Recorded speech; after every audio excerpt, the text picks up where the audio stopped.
جب پیسے کی بنیاد ہوگی تو چھینا جپٹی ہوگی.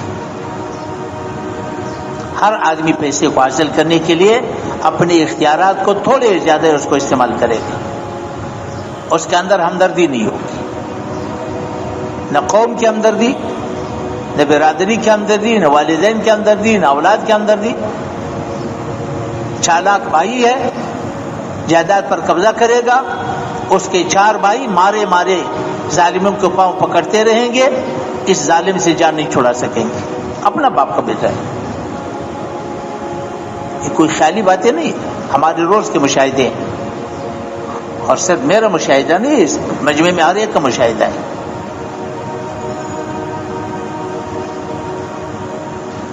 ایک وکیل صاحب سے میں نے پوچھا کہ آپ کے پاس جو مقدمے آ رہے ہیں وہ کن کے ہوتے ہیں؟ مجھے کہنے لگا کہ 80% اپنوں کے ہوتے ہیں. باپ کے بیٹے سے مقدمہ ہے، بیوی کا خاوند سے مقدمہ ہے، بھائی کا بھائی سے مقدمہ ہے، چچا زاد بھائی سے مقدمہ ہے، برادری والے کے ساتھ مقدمہ ہے. جھگڑے. پیسہ چاہیے. جب پیسے کی بنیاد پر زندگی ہوگی تو چھینا جپٹی ہوگی. ہر آدمی دوسرے سے چھینے گا. اب چھیننے والا ایک ہو، اسے چھیننے والے کئی ہو، تو کس کے ہاتھ میں کیا رہے گا؟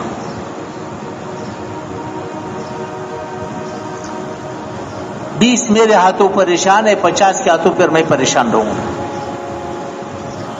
20 سے میں چھینوں گا، 50 مجھ سے چھینیں گے. اطمینان کی زندگی نہیں ہوگی.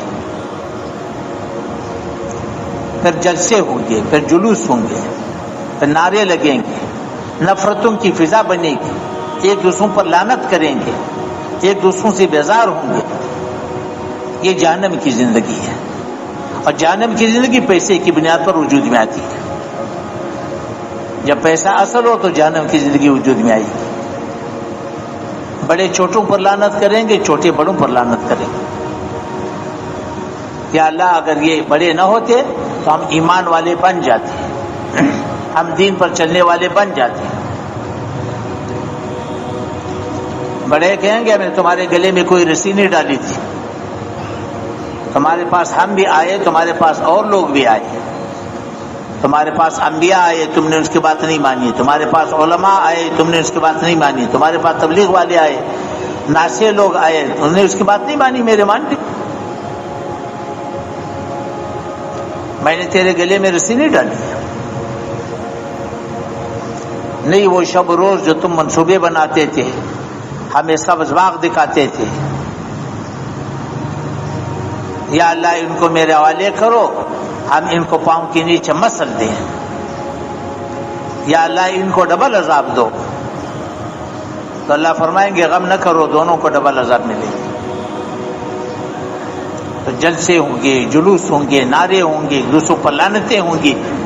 اس کو گرا دو، اس کو بٹھا دو، اس کو گرا دو، اس کو بٹھا دو، اس کو گرا دو، اس کو بٹھا دو.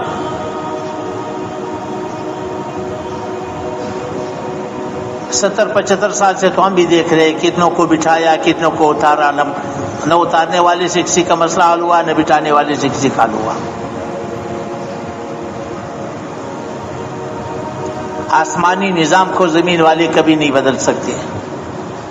آسمانی نظام کو آسمان والا بدلے گا، اور آسمان والے نے راستہ متعین کیا، بندے کو اختیار دیا. اس لیے میرے محترم بھائی بزرگو، یہ دین انسانی ضرورت ہے، بنیادی ضرورت ہے. ماننے والوں کی ضرورت ہے، نہ ماننے والوں کی ضرورت ہے. یہاں تک کہ جو دین کو مٹا رہے ان کی بھی اتنی ضرورت ہے جتنی مجھے اور آپ کی ضرورت ہے. ساری دنیا کے انسانوں کی ضرورت ہے. تو ہم کیا چاہتے ہیں؟ ہم دین چاہتے ہیں، پورا دین چاہتے ہیں، پورے عالم کے لیے چاہتے ہیں، آنے والی نسلوں کے لیے چاہتے ہیں. اس لیے کہ انسانی زندگی دین کے بغیر حیوانی بنتی ہے. دین کے بغیر حیوان ہے، انسان نہیں بنتا. یہ دین اسلام، یہ انسانی زندگی ہے.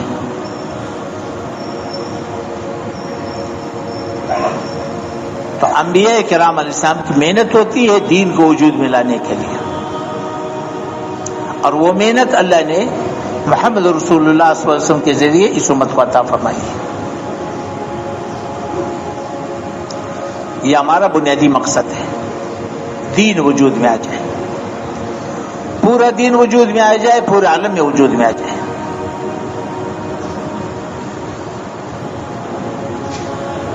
دنیا کو اللہ نے دار الاسباب بنایا ہے، دنیا دار الاسباب ہے۔ اسباب کے ہمیشہ دو مرحلے، اسباب کا پہلا مرحلہ بندے کے ذمہ ہے، دوسرا مرحلہ اللہ نے اپنے پاس رکھا ہے۔ دنیا دار الاسباب ہے، ہم روزانہ دیکھ رہے، کاشت بندے کے ذمہ ہے، فصل اللہ کے ذمہ ہے۔ سارے دنیا کے انسان جنات مل کر کے گندم کا ایک دانہ نہیں بنا سکتے،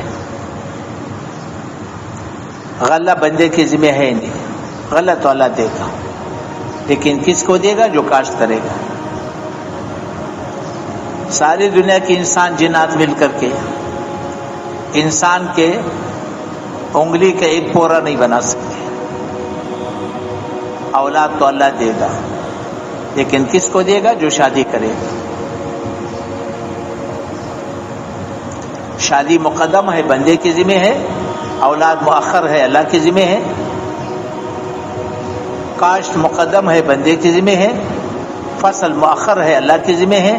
مختار کل اللہ ہے، اسباب اختیار کرنے کے بعد بھی نتیجہ اللہ نے اپنے پاس رکھا ہے، بندے کے ہاتھ میں نہیں دیا۔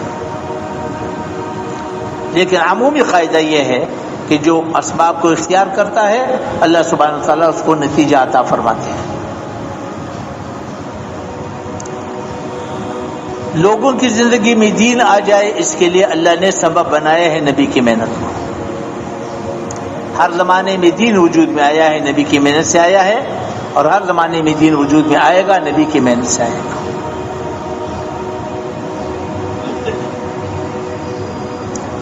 نبی کی محنت دین کا سبب ہے، بندہ سبب کا مکلف ہے، نتیجے کا مکلف نہیں ہے۔ نبی محنت کا مکلف ہے، ہدایت کا مکلف نہیں ہے۔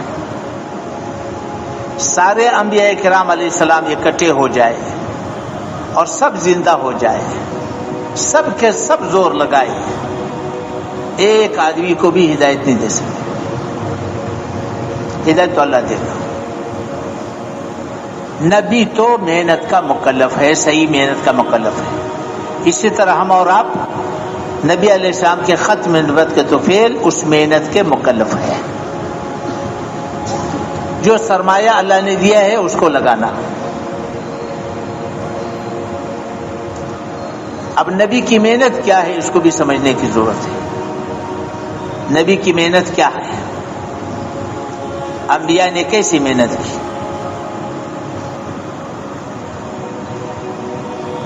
انبیاء کرام علیہ السلام کی محنت کے بارے میں اللہ جل شانہ نے قرآن میں تفصیل بیان کیا ہے۔ جتنے بھی انبیاء کرام علیہ السلام کے واقعات ہیں، یہ دراصل میں اقامت دین کے لیے انبیاء کی جہد اور محنت ہے، صرف قصص نہیں ہے، واقعات ہے انبیاء کرام علیہ السلام کی اقامت دین کے لیے جہد اور محنت۔ دین موجود نہیں تھا، انہوں نے محنت کی، دین وجود میں آ گیا۔